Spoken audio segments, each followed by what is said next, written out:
আমার ভিতরটা দেখছে ইঞ্জেকশন লাগে 2100 টাকা। এক একটা ইনজেকশনের দাম 2100 টাকা করে। আপনার বয়স কেমন হবে এটা মিডিয়াম? আমার বয়স মনে করো 77। উনি আমাকে বলতেছে যে ওই যে এই ওষুধগুলো কিনে দেওয়ার জন্য, এটা কিডনির নাকি? কিডনির আছে, হার্টের আছে, গ্যাস্ট্রিকের আছে, সবে মিলে আছে। মানে সব মিলে আছে। আমি বলতেছি ঠিক আছে, আমি আপনাকে সবগুলো কিনে দিব। কাগজ দেখেন। শুনেন না, আপনার কাগজ লাগবে না। উনি আমাকে বারবার বলতেছে যে আপনাকে আমি রিপোর্ট দেখাবো প্রয়োজনে।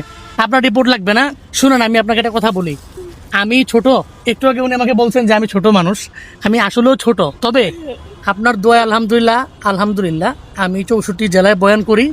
এমনকি আমি কালকে এই ঢাকার উত্তরখানে একটু জমি নিছি, আমি জমি কিনছি আলহামদুলিল্লাহ। আলহামদুলিল্লাহ। এখন আমি সেই উপলক্ষে আমি এই আজকে সারাদিন খুঁজতেছি একজন ব্যক্তি যাকে আমি এই তার একদিনের যা সে টাকা পায় আমি তাকে সে টাকা দিব। এমনকি আপনি যদি এই ওষুধ যত টাকা লাগে আমি সমস্ত ওষুধগুলো আপনারা কিনে দিব। মানে একজন মানুষকে আমি হেল্প করব। কথা বুঝতে পারছেন? আলহামদুলিল্লাহ। আমি মূলত সারাদিন ধরে খুঁজছি একজন ব্যক্তি। আমি ওনাকে নিয়ে এখন একটা ফার্মেসিতে যাব। ওনাকে না গেলেও ওনার ওষুধগুলো নিয়ে যাব, নিয়ে এই ওষুধগুলো কিনে তারপর ওনাকে এনে দিব ইনশাআল্লাহ। বাবু আমার ঘরে খাবারও নাই, জানেন, আমার ঘরে খাবারও নাই। আমি এত কষ্ট। বাসা কোথায় আপনার? ওই উত্তরা ফাকুরিয়া তোরাক টানা পড়ছে।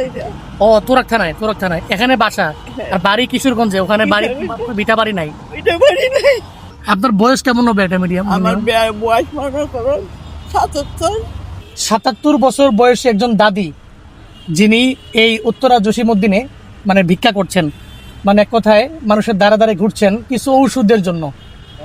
আলহামদুলিল্লাহ, আমি যেহেতু ঢাকা থেকে জমি কিনতে পেরেছি, আমি নিয়ত করেছি ওনাকে এটা কিনে দিব। আমি এটা এখন নিয়ে যাব। এই সমস্ত ওষুধগুলো দেন, আমাকে দেন।